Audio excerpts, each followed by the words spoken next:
Play with the bars if you need. Man, maximum slow, maximum speed. I do everything. Yeah, copy.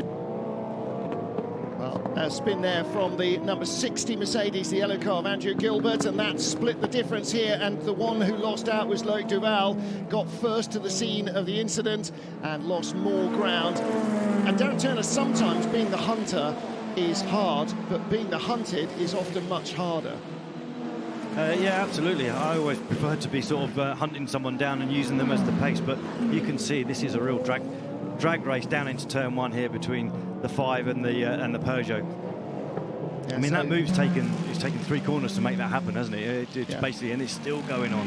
Yeah, the Peugeot back down the hill underneath him, and he's going to be run into the back of the Lexus.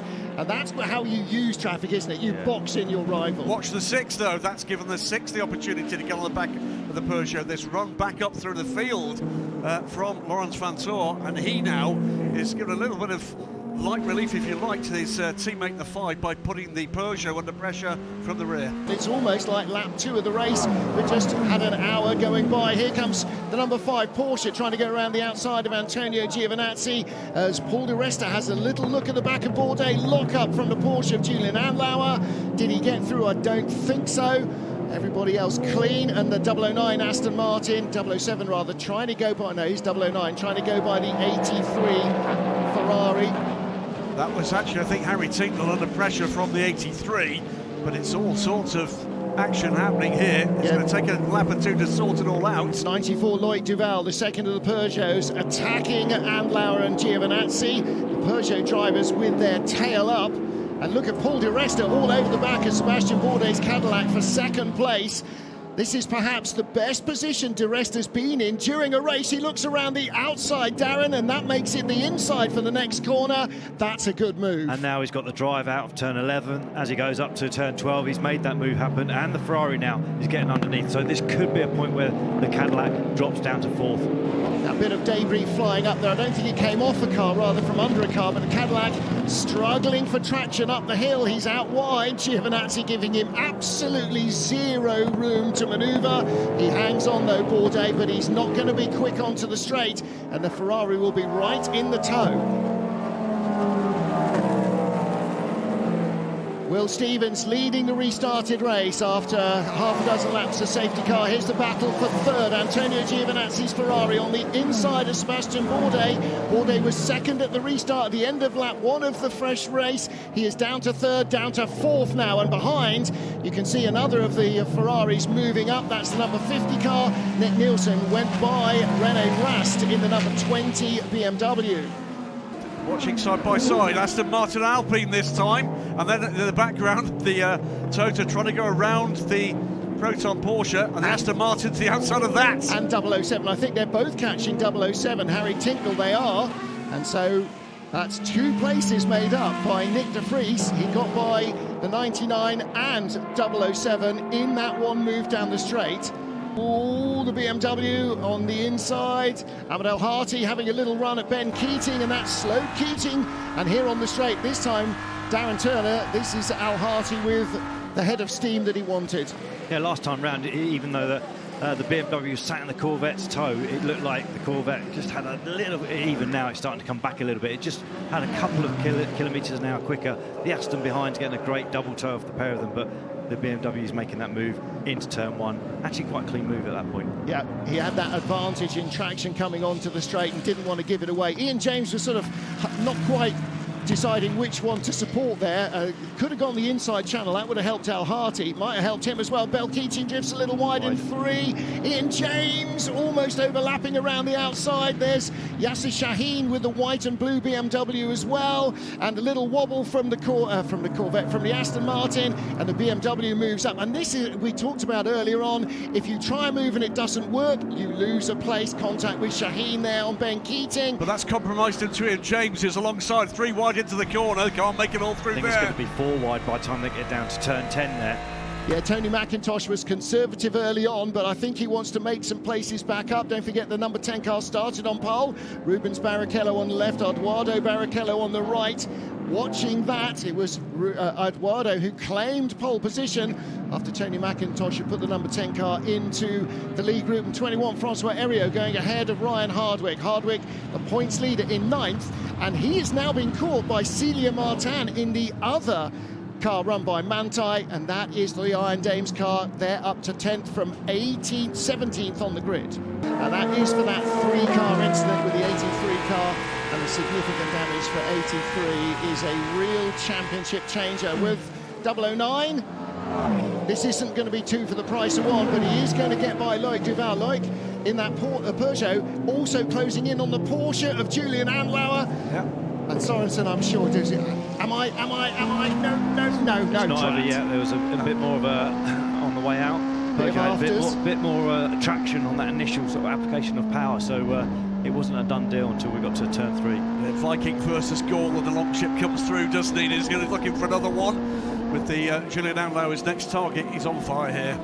Nick de Vries starting to close in on a points-paying position. It's the next 4 cars ahead of you. Well, that's slightly encouraging, but also quite frustrating. What would be nicer to hear is we are faster than the next 3 cars in front of you, so he's going to have to make it work in traffic. He goes underneath the 21, and he's going to try and ease the number 6 car out onto the dirt, box him in. Didn't quite manage to box him in behind the Lexus, but that was Nick de Vries really getting his go-kart race ahead on. Yeah, it was heads-up stuff from Nick de Vries, an opportunist move he attempted. Nearly paid off, might still pay off. Up the inside here, down into turn 1, has a good line here. I think he's going to get this done. Yes, he is. Darren, that was really aggressive racing, trying to make something happen in traffic. Yeah, you want to use it to your advantage all the time. Sometimes you can use it to defend, and sometimes you can use it to actually make a position up like we've just seen, sort of thing. So every time you come up to traffic, there's an opportunity, and hopefully it goes in your way. Meanwhile, this is Alpine versus Toyota for 9th place. Looking down the inside, Nick de Vries tried to close the door on him, the 36 Alpine, Fred Makovici. Nick de Vries was having none of that. Jean-Eric Vergne will have to work hard again to get back on the tail of Nico Varone, where he was at the end of the previous lap. Coming onto the straight, he was very close, but just didn't get the drive he wanted. Behind the black Toyota, Nick de Vries with Norman Nato. Nato in the position, perfectly placed now. He goes to the outside, he's got the overlap. Darren Turner, that looks like job done. I'm not sure. I mean, ultimately, unless he can dash across now under braking and block off the Toyota, but the Toyota's got the inside line, so he's just going to try and push him wide on the exit like that. So yeah, basically push him wide on the exit. The good thing for the Cadillac, it went way past the gravel. Right behind, Malte Jakobsen up to 5th. He got ahead of Jenson Button in that first corner as we were watching the 2 cars in front. So the first of the Cadillacs did not get by the Toyota, and the second of them lost a place. Malte Jakobsen up to 5th, so Peugeot 2nd and 5th, Cadillac now 4th and 6th. It is this point about the points in relation to each other with those 3 contending championship teams here. That's a change there. 92 with the, I think that's the 88, is it not? Yep. It is indeed. Ricky Perra fends off. Gianmarco Leverato. Zach Robichon still there. Yeah, Ricky Perra moved up to 3rd place there. So the Manthey cars are 2nd and 3rd, the Iron Dames, and then the first form car. And this is where it happened. Switch back on turn 16. Yeah, superb move. Yeah, the Mustang briefly ahead, then it's at a little bit of a tyre disadvantage. Nevertheless, it's still in the hunt. On the inside goes the Toyota on the Proton car. The Proton car going off to the outside. Can't keep it there. Can't keep it there. Digging up the dirt, and the Toyota's got the momentum, and here comes the Cadillac as well. Here comes the Peugeot too. This is to the outside this time for the Toyota, but the Peugeot's got a good run here. What a phenomenal motor race this is turning out to be. Malte Jakobsen down the inside. Does he get them both? No, not quite. Nick He de Vries does, is on the he outside, does, though. because there's a GT car there as well. No, he can't quite do it. Yeah. Cracking stuff. De Vries had great traction there out of turn 1, Darren. It was absolutely fantastic stuff. And beside, look, that's Alessandro Pierguidi just behind. He's gone by Norman Nato, so he's up to 5th place ahead of the lead Cadillac. I mean, And that all started at turn 16. Very robust move by Nick there on the exit of 16. It's the other Cadillac. It's the other Cadillac. It's ahead of Jensen. Yeah, all right, but look at... Oh, contact! That's Cuoco on button, and he needs to hurry up because right behind him, underneath him actually, is Alex Riberas in that Aston Martin. He's attacking the Ferrari. They've gone by Button's car. Has Button got an issue? Because he's now been passed by the Porsche of Kevin Esche as well. And Alex Riberas up into 6th or 7th. Out turn 6 there, and losing all the momentum for Jensen there. Maybe a bit too robust on the exit. With Alex Riberas down the straight with 009. This is for 7th on Cuoco. And it's absolutely like it's come off the catapult of an aircraft carrier. The battle at LMGT3 on the Change for the lead. Iron Dames are through, and another Porsche, Toyota affected that because it slowed down the McLaren, and the Iron Dames managed to jump through. So Rahal Frey leads for the first time for the Iron Dames. United Autosports McLaren down into 2nd as the 99 car goes around the outside. Here, though, is another look at that change for the lead on the inside, using the Toyota that was actually taking the position, or rather leapfrogging the two LMGT3s, cracking stuff from the health road there. Heads up, saw the opportunity, went for the gap, sort of carved there, Darren, by the Tota, and took the position.